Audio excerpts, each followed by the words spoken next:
আশির দশকের শেষের দিকে একটি ছবিতে দেখা যাচ্ছে থিম্পু আন্তর্জাতিক বিমানবন্দরে নিউ ইয়র্কগামী একটি ফ্লাইটের জন্য বোর্ডিং গেটে যাত্রীরা লাইনে দাঁড়িয়ে আছেন। ছবিটি ১৯৮৯ সালে দক্ষিণ কোরীয়দের বিদেশ ভ্রমণের উপর নিষেধাজ্ঞা প্রত্যাহারের পর। তখন বৈদেশিক মুদ্রা বহির্গমন রোধ করার জন্য আন্তর্জাতিক ভ্রমণ নির্দিষ্ট কিছু লোকের জন্য অনুমোদিত ছিল। এর মধ্যে ছিল ঊর্ধ্বতন কোম্পানির কর্মকর্তা, ব্যবসায়ী, শিক্ষার্থী সহ বিদেশি সংস্থার কর্মীরা। শুধু দর্শনীয় স্থান দেখার জন্য বিদেশ ভ্রমণ সম্পূর্ণ নিষিদ্ধ ছিল কোরীয়দের জন্য। ৮০ দশকের শেষের দিকে অর্থনৈতিক প্রবৃদ্ধির সঙ্গে সঙ্গে মানুষের জীবনযাত্রার মান উন্নয়নে সরকার জনগণের ভ্রমণ নিষেধাজ্ঞা প্রত্যাহার করে।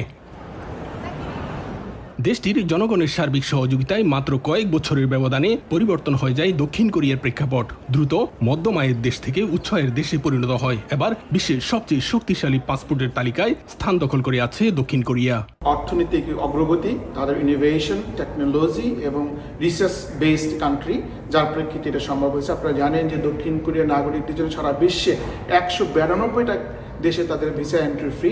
এদের মাথাপিছু আয় $৪০,০০০ উপরে। মাত্র ৫ কোটি প্লাস মানুষ তাদের এক্সপেন্ডিচার খরচের যেই ধারণ সেটা অনেক ঊর্ধ্বগতি এবং সারা বিশ্বের মধ্যে 11তম লার্জেস্ট ইকোনমি দক্ষিণ কোরিয়া, যার প্রেক্ষিতে কিন্তু আজ অনেক বছর যাবৎ দক্ষিণ কোরিয়া এই ধারাটা অব্যাহত রাখতে পেরেছে। প্রতি বছরের মতো এবারও প্রকাশিত হয়েছে বিশ্বের সবচেয়ে শক্তিশালী পাসপোর্টের তালিকা। ২০২৫ সালের বিশ্বের সবচেয়ে শক্তিশালী পাসপোর্টধারী দেশের স্বীকৃতি সিঙ্গাপুর থাকলেও তৃতীয় স্থানে আছে দক্ষিণ কোরিয়ার নাম। ৯ জানুয়ারি শুক্রবার প্রকাশিত পাসপোর্ট ইন্ডেক্সের তথ্য জানিয়েছে যুক্তরাষ্ট্রভিত্তিক নাগরিকত্ব সংক্রান্ত পরামর্শক প্রতিষ্ঠান দ্য হ্যান্ডলি অ্যান্ড পার্টনার্স। দক্ষিণ কোরিয়ার পাসপোর্ট বহনকারী বিশ্বের ১৯২টি দেশে কোনো ভিসা ছাড়াই প্রবেশ করতে পারবেন।